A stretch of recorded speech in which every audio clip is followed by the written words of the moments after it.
So, today we look at The Mystery of Silver Mountain, a computer adventure game published by Usborne in, 1984, written by Chris Oxade and Judy Tatchell. This is an exciting adventure game for you to type into your computer. As you play the game on the computer, the imaginary world of the game is vividly recreated in colourful pictures in the book, and you can find clues hidden in pictures to help you. An adventure game takes you into a different world where you have to pit your wits against magical forces, evil creatures and powerful tyrants. The books give thorough instructions on how to play and hints on what to do if you get stuck. The programs are written in standard basic and there are conversions listed, cost £1.95. Similar idea to Island of Secrets. So let's get started with the story. Clustered in small villages at the foot of Silver Mountain, the Sylvani were once peaceful and prosperous, governed by a wise council of elders. Travellers from many lands came to visit and settle amongst these hospitable people. All who knew of the Sylvani knew also of the Stone of Destiny, held by the royal family in the palace high on Silver Mountain. The stone gave a king or queen the power to direct a person's destiny, but it was never used in malice.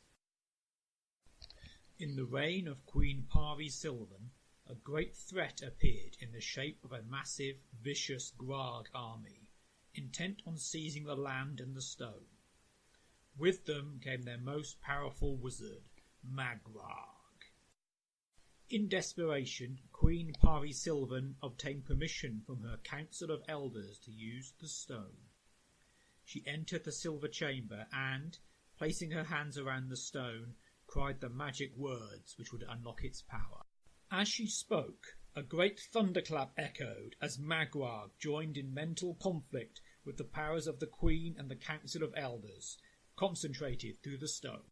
Sylvani and Grarg alike reeled under the mental shock waves. One of the elders was the son of a Grarg wanderer who had settled in peace among the Sylvani. As the clash of minds grew fiercer, he collapsed under the strain of the conflicting forces within him, and Grarg howled in triumph. Since then, the Sylvani have lived in terror as slaves of a merciless overlord, Grarg Ogban, and victims of his murderous thugs. He uses the stone to wreak destruction on the families and friends of anyone who dares oppose. The Sylvani elders once had hope. Sylvan, brutally murdered by the invaders, left behind a baby son, Kylar. He was entrusted to a wise hermit who brought him up. His identity was kept a closely guarded secret. Before she died, Sylvan had locked into the mind of her infant son a secret. Her royal ancestors had given the people certain magic objects whose combined power would overcome any evil force controlling the Stone of Destiny. Over the centuries, the whereabouts of these seemingly insignificant objects had been forgotten. Sylvan set out to try and locate them. For years he searched, telling no one of his progress for fear of endangering their lives.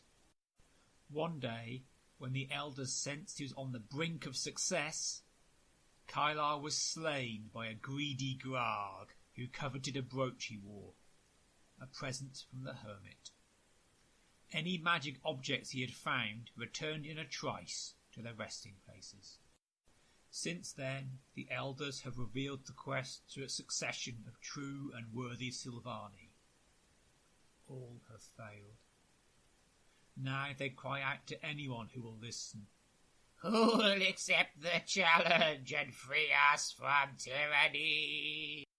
So now let's have a quick look at the villains we're going to face. First of all, we have Lord Ogban. Insane with power and greed, Lord Ogban rarely leaves his chamber. Having lost all his natural qualities of leadership, he prefers to stay close to the Stone of Destiny, which is his only means of control. He is still a formidable opponent, although he shares the Grarg weakness for the food and wine brought in vast quantities to the door of his chamber by a henchman. Wizard Grarg. Although Ogban may consider himself the ruler of the land, in fact it is Grarg who holds the power. He is happy for Ogban to concern himself with the day-to-day torment of the Sylvani, leaving the wizard free to engage in ever more extreme sorcery. So long as he holds the stone, there is no magician on earth to match him. His power is so concentrated that should he catch sight of himself in a mirror, the evil reflected back into his eyes would cause an explosive short circuit. Terrorizing the countryside are greedy Grarg patrols. They will capture you as soon as look at you. A hefty guard is mounted inside the palace, and any stranger is instantly recognised. Grargs are individually cowardly, yet virtually indestructible due to their sturdy armour and deadly weapons. So, before we actually start playing the game, let's have a quick look at the land of the Sylvani. We have some issues in that we don't know what the magic objects are. We need to watch out for clues to identity. We don't know what the magic words are to unlock the power of the stone. So we'll need lots of ingenuity to succeed in our quest to enter the Silver Palace. Even then, our troubles aren't over. So, down at the bottom of the valley, there's the nice village. The villagers keep to their homes and dare not talk to strangers in case they are Grarg spies. Many cottages are deserted, their inhabitants having fled or been slaughtered by Ogban's hordes. Further up the hill, there's a little hut. Then there's an ancient stone circle which has a mystic force. It may hold secrets valuable to you. High above, there's a huge glacier beginning a slow descent from a peak next to Silver Mountain. To the west of the village are woods, which are dark and eerie. Other attempts to free the Sylvani have failed here. Back down south, there's a nice little statue, then a bridge, which is not as safe as it looks. Further west appears to be another hut with a nice roaring fire in it in the woods, then a well, and a warning. Bands of unruly Grargs patrol the countryside. You will probably hear their noisy approach before you see them. Further north, there's a load of field and wasteland, where Kylar Sylvan met his death, where there's no one there to hear a cry for help. Silver Mountain itself is burrowed through with secret tunnels. Few people with knowledge of them are still alive. Finally, there's the Silver Palace itself. Inside the Silver Palace is the Silver Chamber, resting place of the Stone of Destiny. In the unlikely event of anyone entering the palace to rescue the stone, the wizard Grarg has woven a powerful spell to prevent anyone, except he and Lord Ogban, from approaching it.